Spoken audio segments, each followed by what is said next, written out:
The mathematical equations that allow us to build skyscrapers or launch satellites and even engineer microchips, they are phenomenally accurate.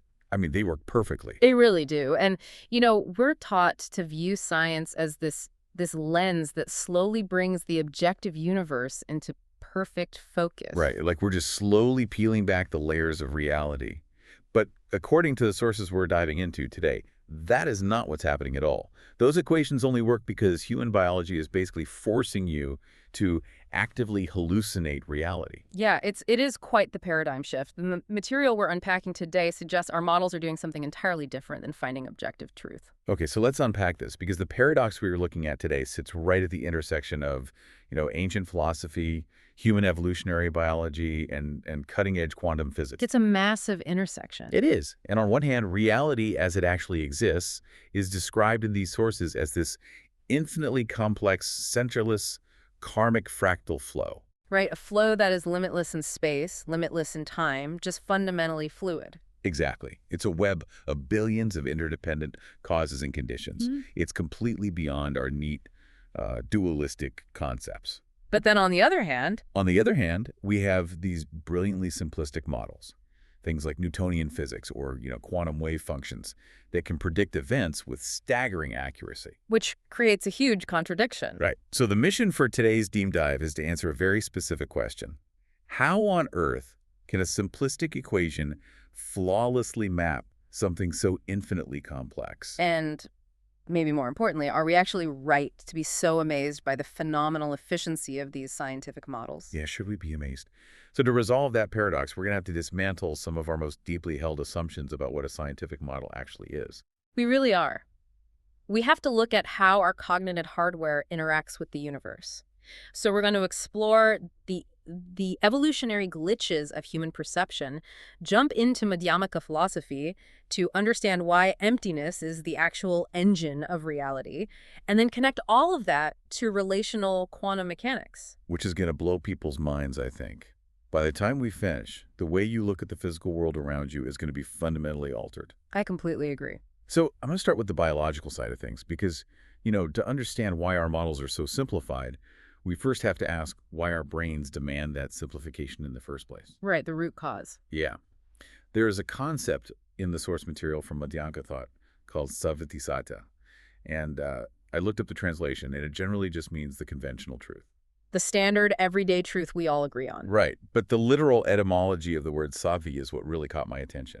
It translates to concealing or covering. And that literal translation is the key to the entire epistemological puzzle here. Yeah. Well, when we say a scientific model operates in the realm of Saṃvṛti, we are saying that its astonishing efficiency is derived entirely from its ability to ruthlessly conceal reality. Okay, wow. So it's not that the model is capturing everything perfectly. It's that it works by actively, aggressively ignoring almost everything. Exactly.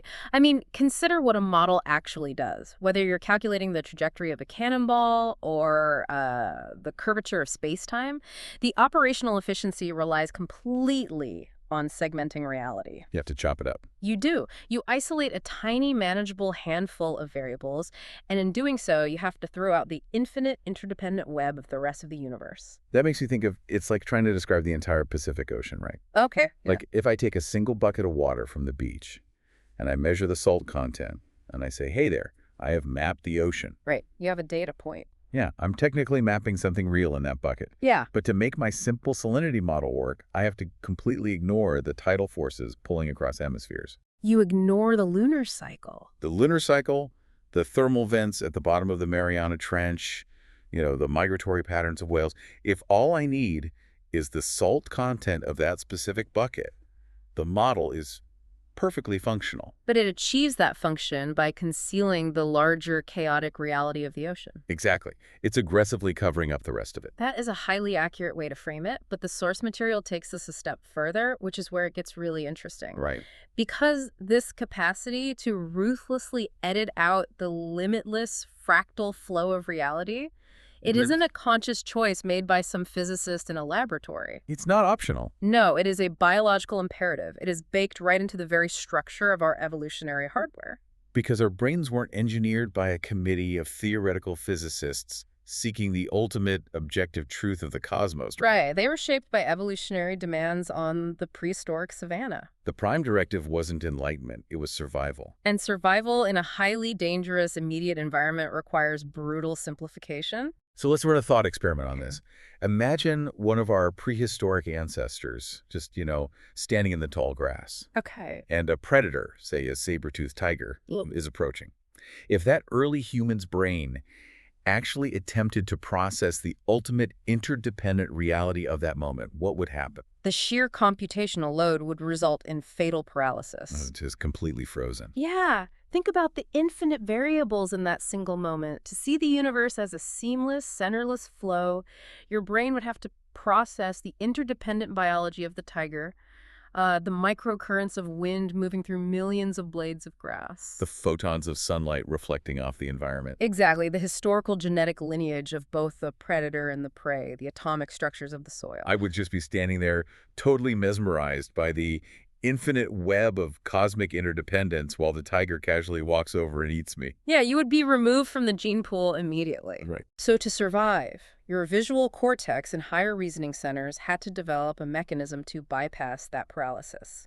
They learned to violently chop a continuous, seamless universe into actionable, discrete pieces. And the sources refer to this specific biological glitch as edge detection, which, when you look at the neurology of it, is fascinating. It really is. Our visual system basically arbitrarily slices reality by drawing hard, absolute boundaries where one object supposedly ends and another begins. It forces a boundary. Right. The brain says, okay, this bundle of colors and textures over here is the tiger, this separate bundle is the grass, and this bundle here is me. It is an isolation tactic.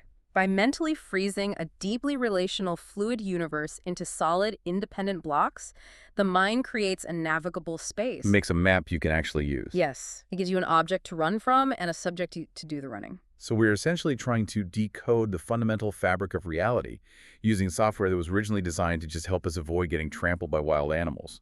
That is the polite way of phrasing it, yeah. Our cognitive baseline is essentially a survival hallucination. A survival hallucination. Yeah. And we take this biological survival tactic and we scale it up to everything we do. I mean, it's not just how we see, it's how we speak, how we think, how we build societies. Where we project this rigid grammar onto a universe that doesn't actually possess those boundaries. And we construct a grammar based entirely on nouns and verbs. We hallucinate these absolute core entities, things that we believe have a fixed, independent existence, and we label them nouns. And then we assume these static nouns occasionally undergo temporary actions or acquire temporary properties, which we call verbs. There's a line in the text that calls us out on this, and I love it. It says, we live our lives assuming the world is full of verbs, violently masquerading as nouns. It's a great line. I really want to pause on that because it's a dense idea. If I look at a tree outside my window, my edge detection software tells my brain, well, that is a noun. It is a solid independent object called a tree. Right. So how is that actually a verb in disguise? Well, when you look closely at the tree, you realize there is no static thing there at all. The tree is a continuous dynamic process. A process, not an object. Exactly. It is the action of converting sunlight, soil nutrients, water, and carbon dioxide into wood and oxygen. Okay, I see. It is deeply inextricably dependent on the atmospheric conditions, the mycelial networks in the soil, the gravitational pull of the earth. If you isolate the tree from any of those interdependent conditions, it literally ceases to be. So it's not a tree, it's treeing. Like it is an event that is currently happening, not an object that just simply exists in a void. Yes, and a human being is no different. You are not a static noun. I'm not a noun. No, you are a deeply interdependent process of biological decay and regeneration, environmental inputs, psychological conditioning, and social interactions constantly in flux. Wow. But to navigate society, to pay taxes, to hold a conversation, we freeze that flowing process into a noun. We call it me and you. And if our everyday language is completely infected by this, then the scientific models we build using that language must be infected too.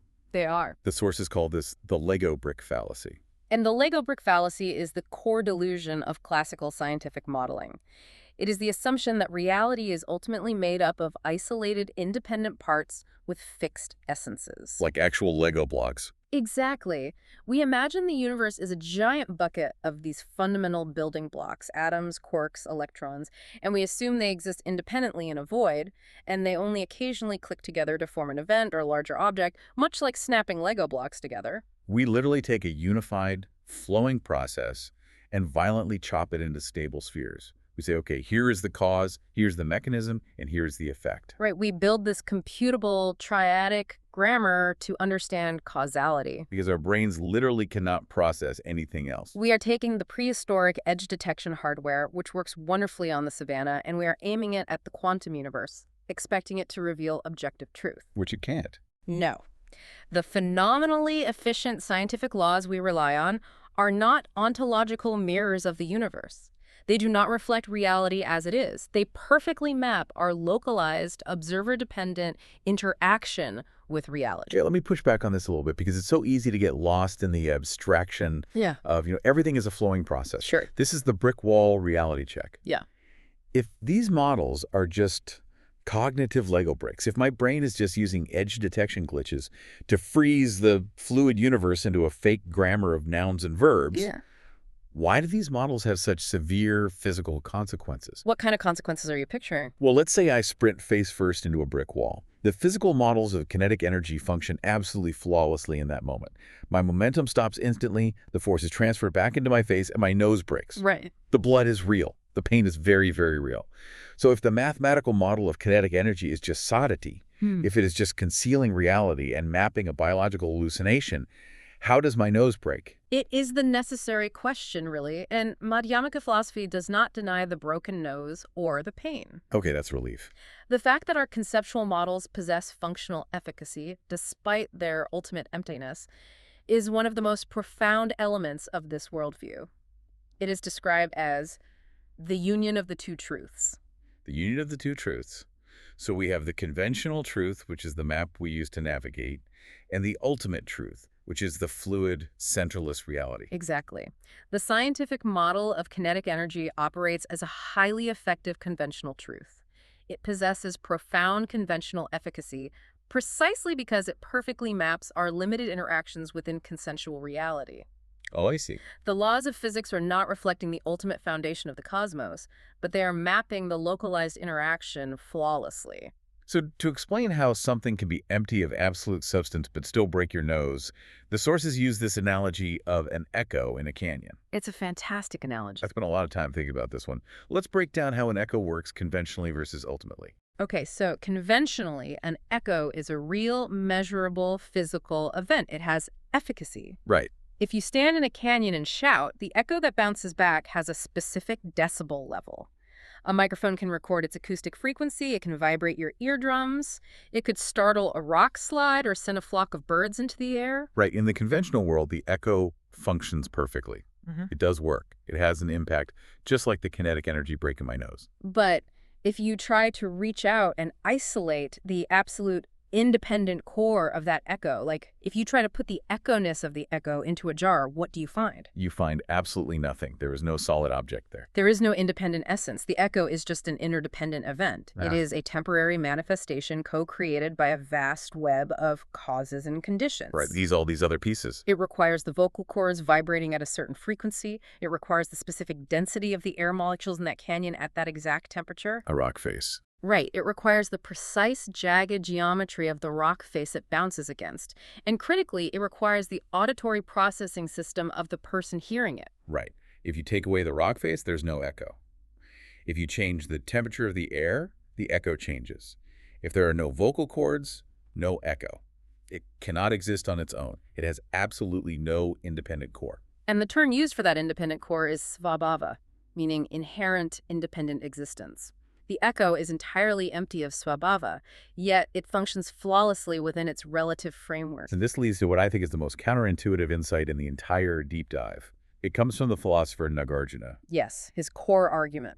When we ask why our physical models work so well, why we can accurately calculate the trajectory of that echo, or the force of my face hitting the brick wall, We usually assume it's because our models are resting on something solid. Right, we assume that strong scientific models require a solid, absolute foundation to be effective. We want bedrock. But Nagarjuna argues the exact opposite. He says our conventional conceptual models function flawlessly, precisely because the phenomena they describe lack a solid, absolute core. Yes. Emptiness isn't a glitch in the system. Emptiness is the engine that allows the system to work. Let's follow Nagarjuna's logic on this and analyze the alternative. Imagine if objects actually did possess inherent independent existence. Okay. If they had svabhava. If that were true, every single object in the universe would be its own absolute essence, hermetically sealed in an airtight metaphysical box. Like an indestructible Lego block that can never be scratched, altered, or melted. Exactly. And if an object is inherently and independently one thing, it cannot be affected by anything else. Interaction would become physically and logically impossible. Wait, really? Why? Think about a seed. If a seed possesses the absolute permanent essence of a seed, it could never undergo the change required to become a sprout. To change is to lose its original essence, which contradicts the whole idea of an absolute essence. Oh, wow. So if a brick wall had a completely independent essence, and my face had a completely independent essence, they couldn't interact. They would just pass through each other or nothing would happen. The transfer of kinetic energy, the breaking of my nose, requires that my face and the wall are deeply interrelated. They must be capable of affecting and changing each other. The conventional act of assembling parts to create a functioning whole, whether it's a seed becoming a tree, a canyon generating an echo, or atoms forming a microchip, it operates perfectly strictly because the parts and the wholes are entirely empty of frozen absolute essences. Emptiness is what provides the flexibility for causality to happen. Exactly. If things weren't empty, the universe would be frozen static, like a photograph. Causality is the flow of dependent origination. Our models work because they describe this flow. But the danger arises when we mistake the map for the territory. When we start believing the conventional truth is the ultimate truth. When we start believing the echo is an independent, solid object that we can capture and put in that jar. The sources compare this realization to a master illusionist witnessing their own magic trick. Oh, I like this one. If you are an illusionist, and you project a spectacular, hyper-realistic hologram of a dragon onto a stage, you see the appearance just as clearly as the audience does, right? You see every detail. You can admire the colors, watch the audience gasp, engage with the spectacle, but because you set up the projectors, you never fall into the delusion that the dragon is a biological creature with a beating heart. You know it lacks ultimate substance. And engaging with scientific models requires that exact same dual awareness. You can use the physical laws of aerodynamics to build an airplane, but you never fall into the delusion that the airplane or the air or the gravity possess absolute independent reality. Right. They are profoundly effective conventional appearances. Nothing more. Okay, I follow the philosophy. I see how emptiness allows for interaction, and I see how our evolutionary biology chops the universe into manageable pieces. Yeah. But there is still a massive epistemological gap here that we need to bridge. Okay, where is the gap for you? It's the math. How does a mathematically simple equation, featuring maybe 3 or 4 variables, flawlessly predict an event that is actually the product of millions of centerless cosmic causes? Right.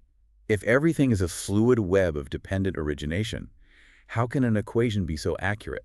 If I throw a baseball, why doesn't my predictive model need to calculate the gravitational pull of a star in the Andromeda galaxy? That is the crucial question. And to resolve it, we really have to move from ancient philosophy to the absolute frontier of modern physics. Right. We have to look at relational quantum mechanics, or RQM. This is Carlo Rovelli's framework, Yes, right? exactly. I was reading about this in the source material, and it feels like physics is finally catching up to Nagarjuna. RQM provides a direct mathematical instantiation of these ancient philosophical concepts. It's wild. To understand why your baseball equation doesn't need to account for Andromeda, we have to look at how classical mechanics assumed the world worked versus what quantum mechanics actually reveals. So in classical physics, we assume the universe was a giant spatial container filled with objects. Right. And every object had its own data attached to it. Classical realism assumes that properties are absolute. It assumes an object possesses a specific mass, a definite position, and a definite velocity entirely on its own, regardless of whether anything else in the universe exists. Like a secret code hidden inside the object. Even if a rock is floating in a completely empty void, Classical physics says it still has a defined location and speed. But as physics advanced into the quantum realm, the mathematics began to stubbornly refuse that classical assumption. It just broke down. It did. Theoretical physics has increasingly discovered exactly what Madhyamaka philosophy demonstrated centuries ago.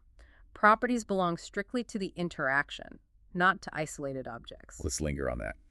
Properties belong to the interaction. What does that actually look like at the quantum level? Well, consider an electron.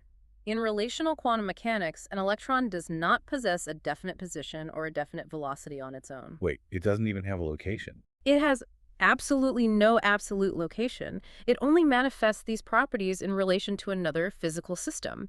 That secondary system could be a measuring apparatus, a scientist observing it, or just another particle bumping into it. I mean, we've all heard of the double slit experiment, where particles behave like waves of probability until they are observed or measured, at which point they collapse into a definite position.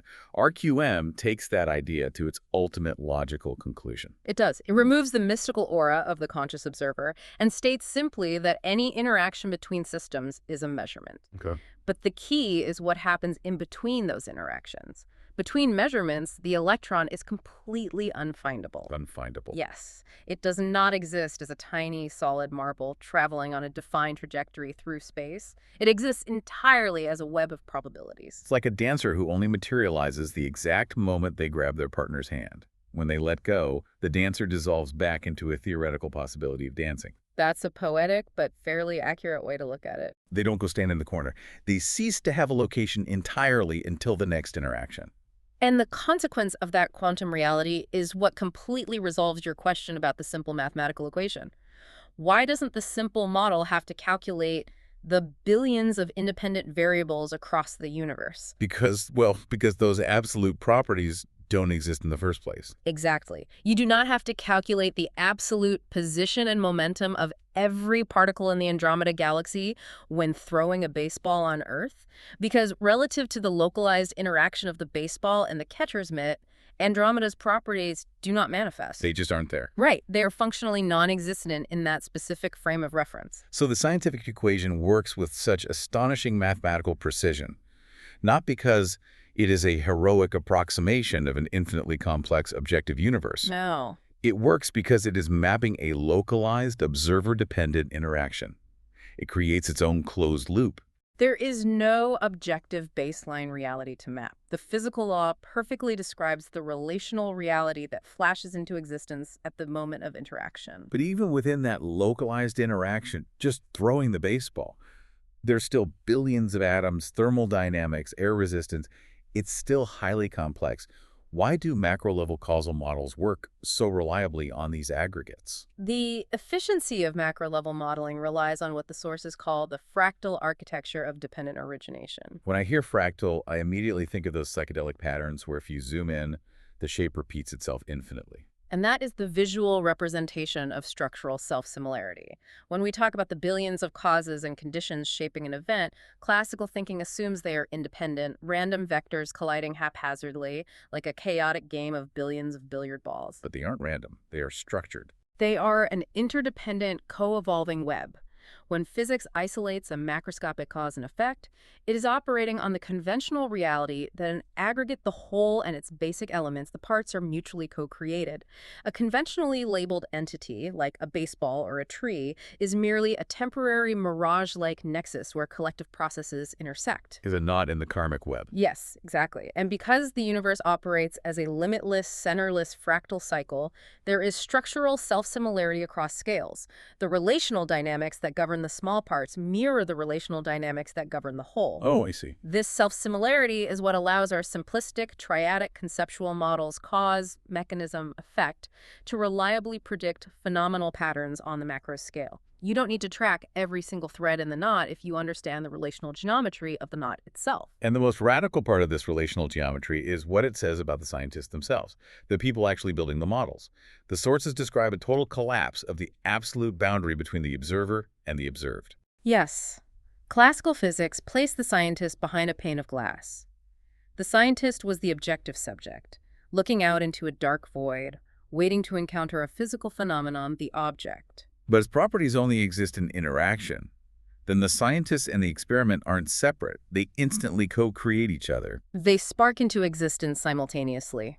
The subject and the object continuously condition each other in what is described as an Ouroboros-like karmic feedback loop. The Ouroboros being the ancient symbol of the snake eating its own tail. Right. Consider the mechanism of observation. A conditioned perceiver, a scientist with specific biological edge detection software, cultural biases, and mathematical tools, performs an observation. That action generates a perceived result in the world. Okay, that makes sense. But it doesn't end there. That perceived result instantaneously feeds backward to alter the neurochemistry, the psychological conditioning, and the conceptual framework of the perceiver. They're breathing together. The perceived world is actively shaped by the mental imputations of the scientist, just as the collision with that perceived object instantaneously updates the scientist's internal architecture. The inside continually becomes the outside, and the outside continuously updates the inside. The strict boundary between the individual and the cosmos collapses into a single breathing organism of dependent origination. Let me just make sure I'm wrapping my head around this. When an astrophysicist looks through a telescope at a distant galaxy, the scientist and the galaxy are mutually defining each other in that specific moment of interaction. They are. The mathematical model the scientist uses to understand the galaxy is just as much a product of that shared relational moment as the photons hitting the telescope lens. The model and the phenomena are co-emergent. That is why the math works. Exactly. The predictive efficiency of our physical laws is possible exactly because the cognitive framework generating the model and the physical phenomena being modeled are fundamentally the same interdependent process. The model perfectly codifies the specific relative slice of interaction that our minds and our instruments are currently co-arising with. The model maps the interaction we are actively participating in creating. Okay.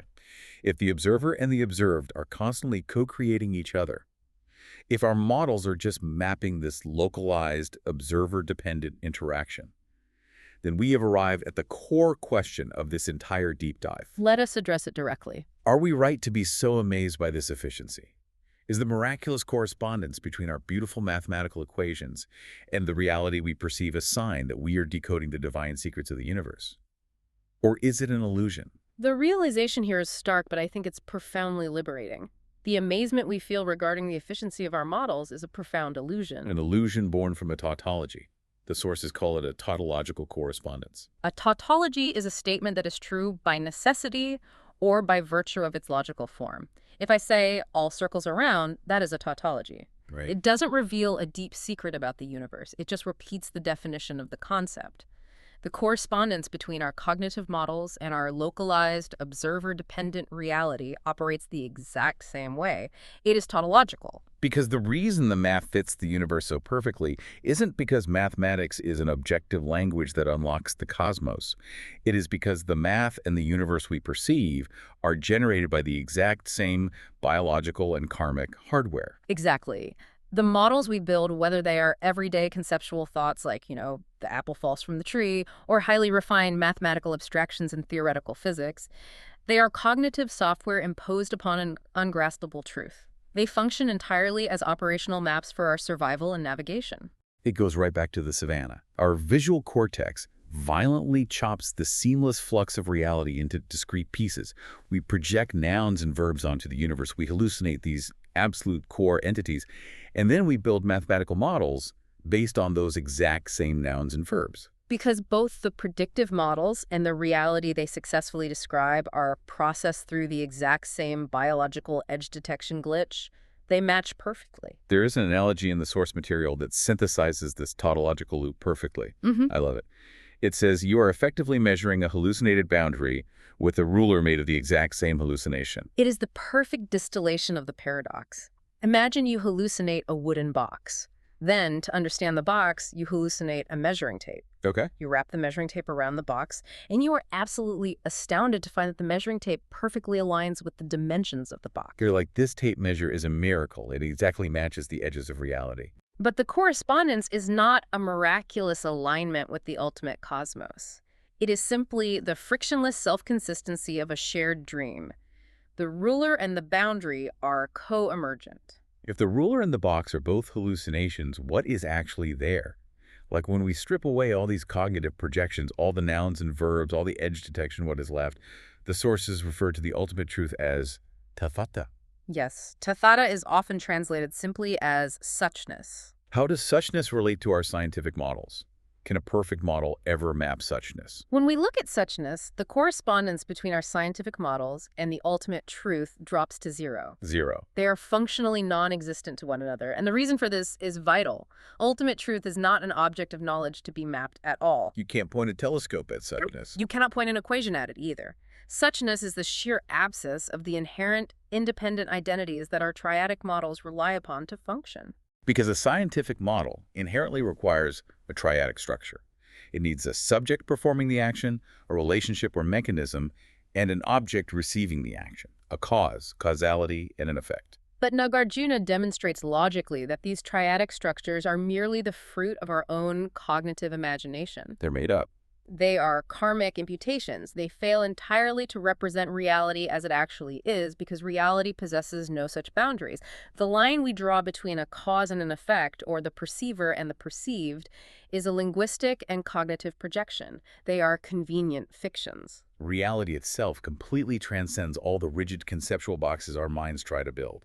It is inconceivable. It is beyond all dualistic conceptualization. The correspondence you observe in science is just the self-consistency of a shared karmic dream, functioning exactly like a perfectly predictable echo within the canyon of dependent origination. Right. It is phenomenally useful. It allows us to build bridges and cure diseases.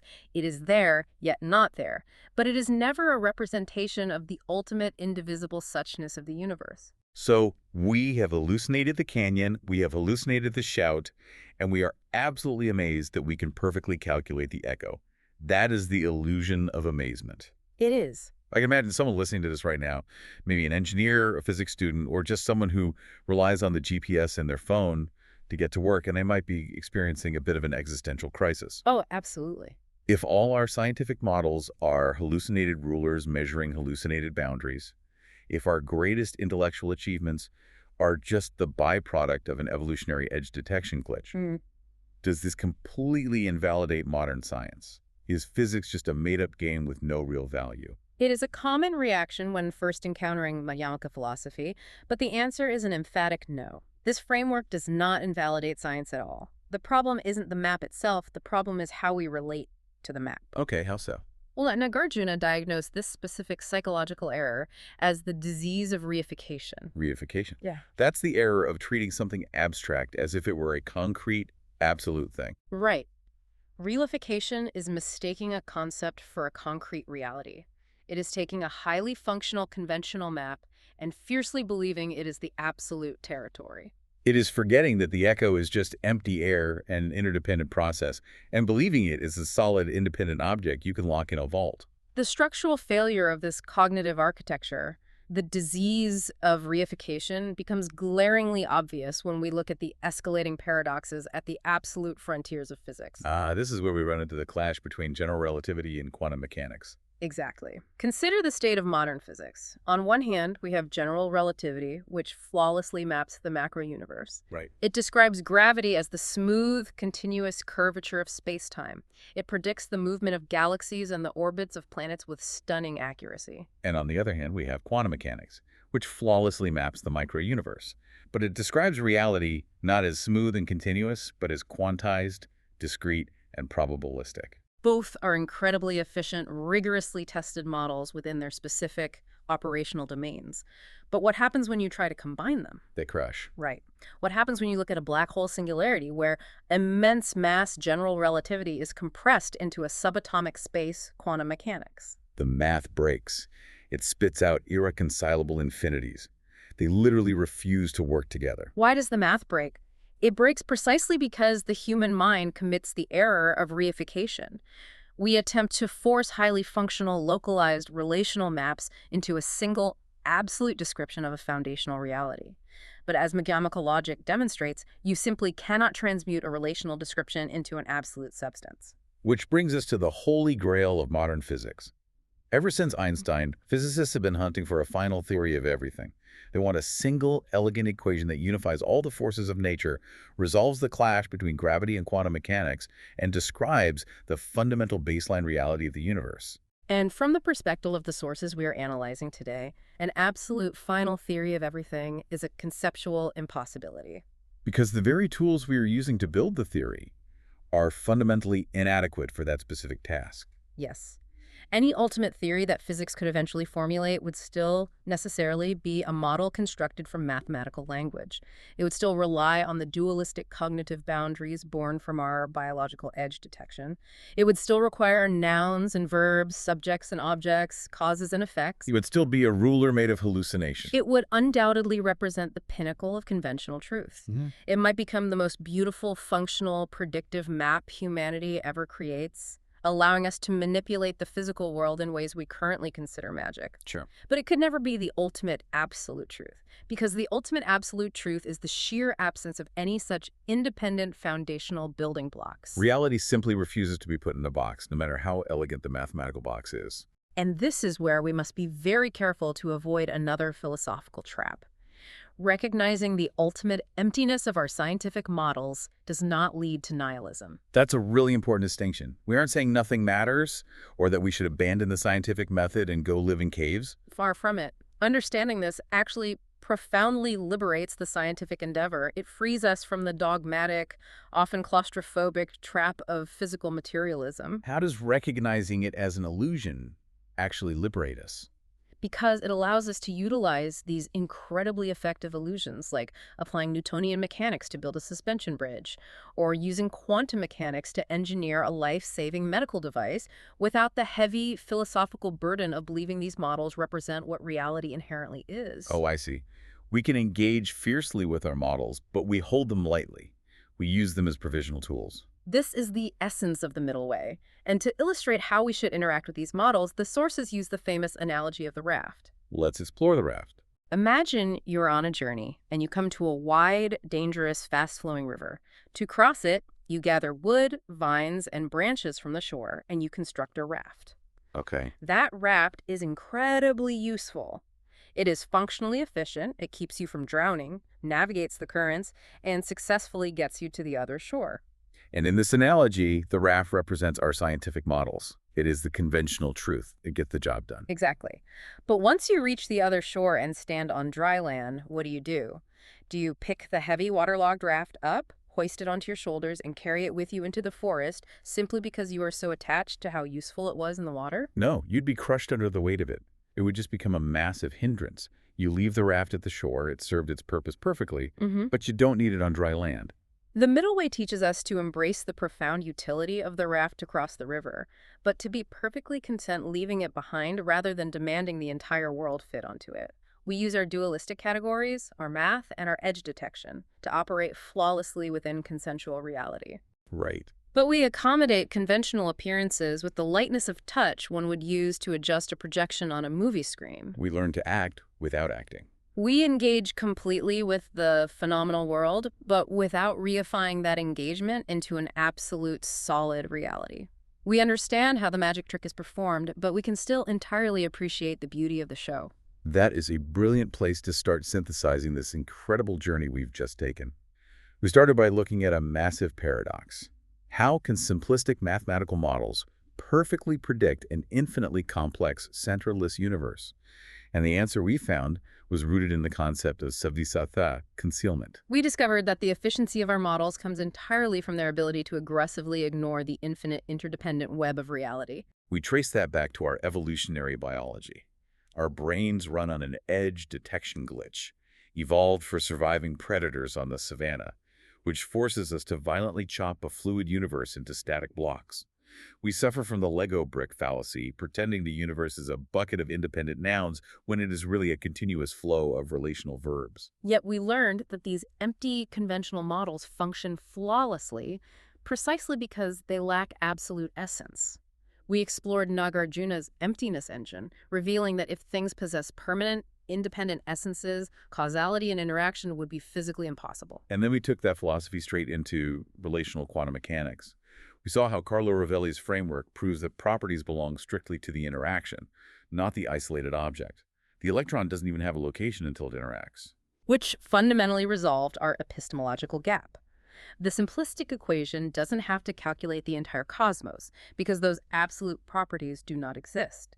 The model merely maps the localized interaction within an Ouroboros-like karmic feedback loop, where the observer and the observed instantly co-create each other. And that brought us to the final tautological loop. Our amazement at the efficiency of science is an illusion. We are measuring a hallucinated boundary with a hallucinated ruler. We realize there will never be an absolute theory of everything because reality refuses to be captured by a dualistic conceptual grammar. But rather than destroying science, this realization liberates it. It frees us to use the raft of conventional truth without being crushed by its weight. It allows us to operate flawlessly within conventional reality while maintaining the profound realization that the universe is a fluid, open, dependently originated web. So, to the listener, as you go about your day-to-day, every single time you look at a distinct object, whether it is the coffee cup on your desk, the steering wheel of your car, or the screen you are staring at right now, I want you to remember something. You are experiencing a highly functional biological magic trick. You're utilizing a necessary evolutionary illusion that allows you to navigate the world without being paralyzed by its infinite complexity. That cup isn't an absolute noun. It is a verb violently masquerading as a noun. And as we close, I will leave you with one final lingering question to explore on your own. We have talked extensively about how the perceiver and the perceived are constantly co-arising, and how the physical boundaries between your mind and the universe are just convenient fictions. So, as you sit there listening to this deep dive right now, where does the knowledge you have just gained actually reside? Is it physically located in the sound waves coming from your speaker? Is it trapped inside the neurons of your brain? Or does it exist somewhere in the unfindable relational space between us? Thank you so much for taking this deep dive with us. Until next time, keep questioning the map. And never forget to marvel at the sheer, ungraspable beauty of the territory.